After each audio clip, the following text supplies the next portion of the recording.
Tapi Masya Allah, Insya Allah kembal murah sadaya di majelis yang mulia ini. Mudah-mudahan Allah jadikan niatnya seperti mungkin hanya semata mengharap rahmat dan ridho Allah Subhanahu wa Ta'ala. Karena memang ibadah itu ujungnya. Jadi kebaikan yang niatnya malam hari ini sudah kelar sampai makalah yang 5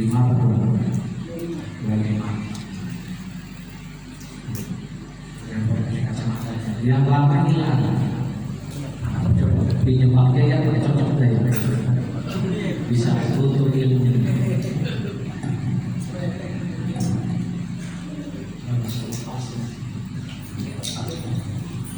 iklan dulu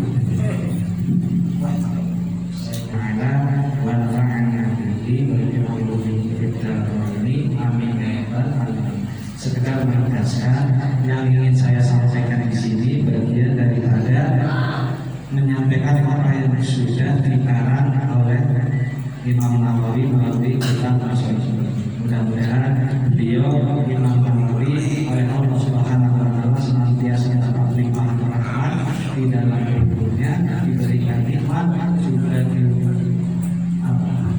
nanti kita semua mudah-mudahan bisa banyaknya belajar dari Imam beliau. Bismillahirrahmanirrahim. Al-maqalatul khamisatu wal 20. Adapun makalah yang ke-25. Ila yaitu telah disampaikan oleh para ulama bahwa makalah ini adalah pendapatnya para ulama atau ya makalah ulama al-muqimu bil-taksir. Adapun merasa berkekurangan aibil ajzi an taat, maksudnya merasa tidak mampu atau merasa kurang mampu atas ketaatan menjalani ketaatan kepada Allah abadan bersifat senantiasa mahmudun, itu merupakan sifat yang terpuji. Dalam menjalani aktivitas diniatkan karena Allah, apapun itu bentuknya ibadahnya. Terus kita ada rasa kayaknya belum sempurna, merasa kurang maksimal, itu justru bagus, termasuk sifat yang terpuji, termasuk sifat yang terpuji. Wal iqrar bil taksir, begitu pula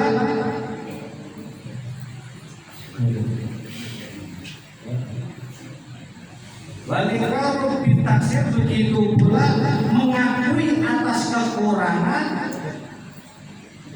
itu alamatul qabul, menjadi ciri tanda berarti amal kita tadi, ibadah kita itu diterima. Jadi kalau ibadah ya rasanya meskipun sudah rajin 5 waktu bahkan berjamaah, terus ada rasa masih kurang, rasa belum sempurna, rasa perlu terus untuk memperbaiki. Rasa itu saja kalau kita pertahankan dengan ibadah senantiasa merasa sedemikian dalam hal menjalankan kepada Allah, ini alamat berarti ibadah kita diterima. Insya Allah. Kenapa? Li'annahu, karena hal tersebut isyaratun ila adami rujbi wal ibli. Karena hal tersebut merupakan menunjukkan pada tidak adanya sifat ujub, sifat ngalam diri sendiri, membanggakan diri, dan juga sifat takabur, sifat meremehkan orang lain. Dengan merasa ibadah kita belum sempurna, merasa belum apa-apa, masih banyak yang harus diraih, dicapai, berbaik, yang harus disempurnakan, satu ini alamat ibadah kita diterima. Yang kedua itu menjadi penghilang adanya sifat ujub pada diri kita, juga sifat akal. Masya Allah ya. Bisalah ya. Jadi kalau bahasa Sunda mah ulah sok laras pambisana, pambeneran, atau ngerasa paling benar. Sebab Al-Quran sudah ditegaskan al-haqqu min rabbikum, kebenaran sejati datangnya dari Allah Subhanahu wa Ta'ala.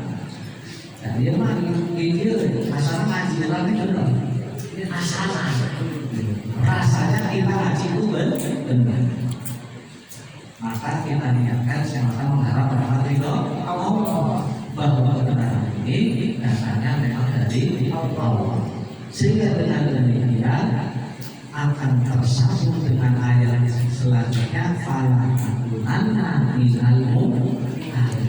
Sehingga tidak perlu ada lagi keraguan dalam diri kita, karena sudah kita sadarkan kebaikan apapun yang kita lakukan hanya bersandarkan kepada Allah Subhanahu wa Ta'ala. Nah, jadi lain-lain. Makalah yang ke-26 ila telah disampaikan oleh ulama, kufranul nikmat, kufur nikmat itu lu'mun, merupakan sifat yang tercela. Kufur nikmat itu sifat yang tercela. Ini boleh dihafalin, ya, tapi bukan hadis. Nah, ini makalahnya ulama khususnya ahli tasawuf, karena ini kitab ini memang isinya adalah tentang ketasawufan atau akhlak. Nah, jadi ada syukri nikmat, maksudnya tidak adanya rasa syukur terhadap nikmat dari ala dinaatin nafsi, menunjukkan bahwa begitu rendahnya diri kita. Orang yang tidak tahu terima masih intinya itu menunjukkan tidak adanya atau menunjukkan begitu rendahnya diri kita. Kan jelas Allah mengatakan wa inna lalu sehebat apapun kita mencoba menghitung berapa banyak Allah kasih nikmat pada kita, Allah pastikan kita tidak akan mampu menghitungnya. Hanya karena ya Allah hari ini saya masih nganggur, ya Allah hari ini saya belum makan, kemudian kufur nikmat sehat. Padahal orang yang bisa makan enak, anak masuk sudah bisa makan enak, dia tidak bisa lihat di sana.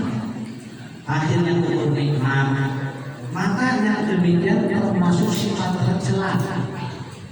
Makanya Allah mengancam betul. Sebagaimana ayat yang disampaikan oleh MC tadi Ustaz Wahid, lagi satu lahasi dan aku.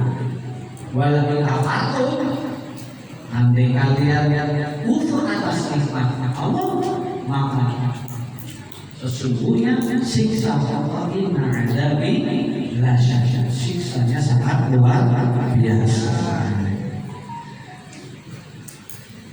Wa subhatul rahmati, begitu pula bercengkesan, bersahabat dengan orang bodoh. Yang dimaksud orang bodoh itu adalah wadi'us syai'i fi ghairi mahallihi ma'al-ilmi bi qubhihi. Yang dimaksud orang bodoh berkenaan dengan orang bodoh ini maksudnya orang yang tidak bisa meletakkan sesuatu pada tempatnya.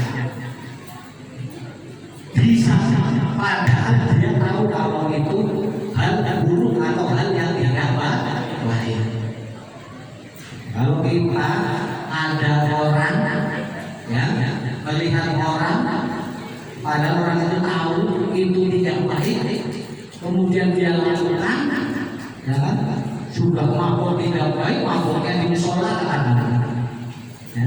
Maka orang yang demikian jangan kita jadikan sebagai sahabat, tapi tidak dalam rangka memutus silaturahmi. Maksud sahabat ini cekes, kalau bahasa di dalam pemahaman ilmu hadis, sahabat akan dibatasi mereka yang hidup melihat Rasul di zaman Rasul dan mengikuti Rasul. Ini soal artinya berarti CS. Jangan sampai kalian melihat CS orang yang seperti itu.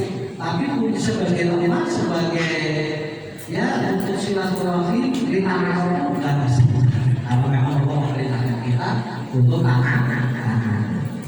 Ini jangan sampai. Kenapa?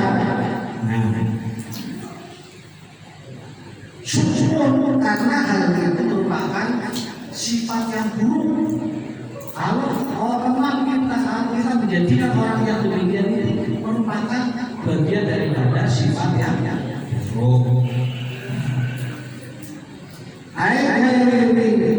Mubarakin maksudnya hal tersebut bisa menghilangkan keberkahan.